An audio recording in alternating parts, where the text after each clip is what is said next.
Good morning students. आज हम देखते हैं next chapter, that is chapter number 2, phrases and clauses. हमने 6th में पढ़ा था फ्रेजेस एंड क्लॉजेस क्या होते हैं। आज चलिए फिर हम एक बार रिवाइज कर लेते हैं और इस चैप्टर की एक्सरसाइज देखेंगे। Defining a phrase, some group of words make sense but not complete sense. देखिए ये बताया जा रहा है कि जो फ्रेज होते हैं ये भी क्या होते हैं, ग्रुप ऑफ वर्ड्स होते हैं, बट ये कंप्लीट सेंस डेवलप नहीं कर पाते। मतलब हमें पूरी एग्जैक्ट मीनिंग समझ में नहीं आ पाती है कि ये बोलना क्या चाह रहे हैं। For example, in the morning, अब मॉर्निंग में क्या, इन द पार्क, पार्क में क्या, ऑफ नो यूज। मतलब ये हमें ग्रुप ऑफ वर्ड्स तो है लेकिन हमें कंप्लीट सेंस नहीं दे पा रहे कि मॉर्निंग में क्या हुआ, पार्क में क्या हुआ, या ऑफ नो यूज ये कोई काम का नहीं है, ऐसा कुछ मतलब हमें सेंस नहीं मिल रहा है।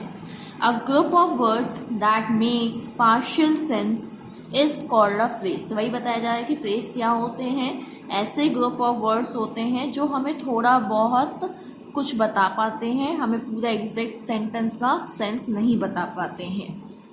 We can turn a phrase into a sentence by adding some words to it। हम फ्रेज को एक सेंटेंस में कन्वर्ट कर सकते हैं, कैसे, कुछ और वर्ड्स ऐड करके। She get up early in the morning. अब देखिए इन द मॉर्निंग था तो हमने क्या ऐड कर दिया, she get up early in the morning, वो सुबह जल्दी उठती है। I shall see you in the park, मैं तुमसे पार्क में मिलूंगा।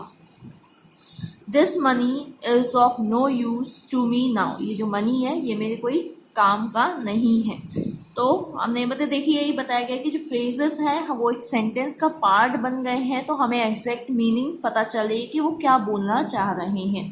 A sentence always has a verb in it. जो सेंटेंस होता है उसमें एक जरूर वर्ब होता है, जैसे शी गेट्स, तो गेट्स यहाँ पे क्या था, वर्ब था, यहाँ पे सी वर्ब था,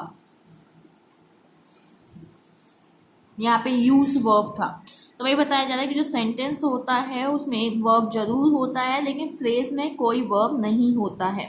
the verb is at the heart of the sentence. जो वर्ब होता है वो एक सेंटेंस का मेन पार्ट होता है। In each of the above sentence the verb has been given in italic form. तो ऊपर आपको जो भी सेंटेंस दिया है इसमें वर्ब जो है वो इटैलिक फॉर्म में, जैसे get, see, use. Defining a clause, examine the group of words in italic in the following sentence. अब यहाँ पे आपको जो सेंटेंस दे रखे हैं उसमें इटैलिक वर्ड्स को आपको ध्यान देना है। He is a man of great wealth, यहाँ पे एक मैन के बारे में बताया जा रहा है कि उसके पास बहुत पैसा है। He is a man who possess great wealth, ये वो इंसान है जिसके पास बहुत पैसा है। और हम यहाँ पे क्या बोलते हैं, ही is a man of great wealth, एक ऐसा इंसान जिसके पास बहुत पैसा है। यहाँ पे लेकिन बता रहे हैं कि इंसान जो बहुत ज़्यादा उसके पास पैसे हो। In the sentence the group of words in italic perform the same function. मतलब दोनों जो वर्ड सेंटेंस में इटैलिक वाले वर्ड्स हैं एक जैसा ही काम कर रहे हैं। It describe the noun man, मतलब एक आदमी को डिस्क्राइब कर रहे हैं कि इसके पास बहुत पैसा है।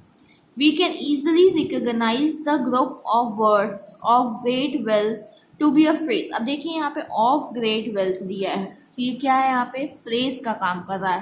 मतलब अगर हम सिर्फ इसको इतना यूज करेंगे तो हमें कुछ सेंस डेवलप नहीं होगा of great wealth, लेकिन हाँ जब हम आगे लगाएंगे he is a man of great wealth तो ये एक सेंटेंस डेवलप होगा।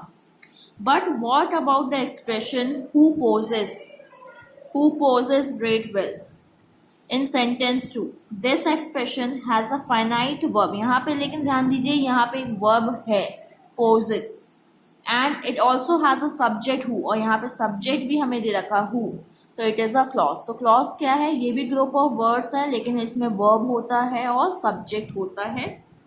A group of words that forms a part of a sentence and has a subject and a finite verb of its own is called a clause। तो इसमें यही बताया जा रहा है कि clause क्या होते हैं, जिनके खुद के subject होते हैं और verb होता है, वो clause कहलाता है।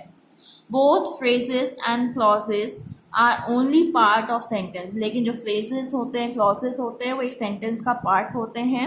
A sentence is a group of words that makes complete sense।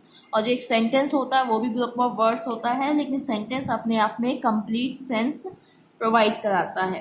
A sentence must always contain one finite verb. तो जो सेंटेंस होता है उसमें खुद का फाइनाइट वर्ब होता ही होता है। So this is how we can distinguish between the clause and the phrase. हम क्लॉज और फ्रेज को कैसे डिस्टिंग्विश कर सकते हैं कि फ्रेज में कोई वर्ब नहीं होता है, ना ही कोई सब्जेक्ट होता है, वो सिर्फ एक ग्रुप ऑफ वर्ड्स होता है और एक सेंटेंस का पार्ट बनता है। और जो क्लॉजेस होते हैं वो भी सेंटेंस का पार्ट होते हैं, लेकिन इनके खुद के सब्जेक्ट होते हैं और वर्ब होते हैं। A phrase no finite verb, phrase में कोई भी वर्ब नहीं होता है। A clause one finite verb, clause में एक फाइनाइट वर्ब आपको जरूर मिलेगा। Sentence at least one finite verb, और सेंटेंस में कम से कम एक तो मिलेगा, एक से ज़्यादा भी मिल सकते हैं। There is one more distinction that we would understand clearly. एक और डिफरेंस है जो हमें समझना चाहिए। A phrase can never stand on its own. Phrase अकेली आप उसको यूज नहीं कर सकते हो, वो एक सेंटेंस का ही पार्ट बनता है।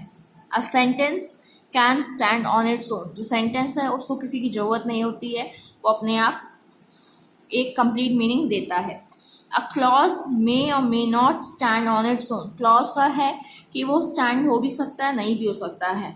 इफ इट डज, अगर वो स्टैंड हो रहा है, it is also a sentence, then वो क्या होगा, सेंटेंस होगा। अगर अकेला है तो वो सेंटेंस ही है। इफ इट डज नॉट, अगर वो अकेला नहीं खड़ा हो पा रहा है, it is only a part of a sentence, then वो एक सेंटेंस का पार्ट बनेगा। That is made up of two or more clause. Sentence क्या होता है, दो या दो से ज़्यादा क्लॉजेस से मिलके एक सेंटेंस डेवलप किया जाता है।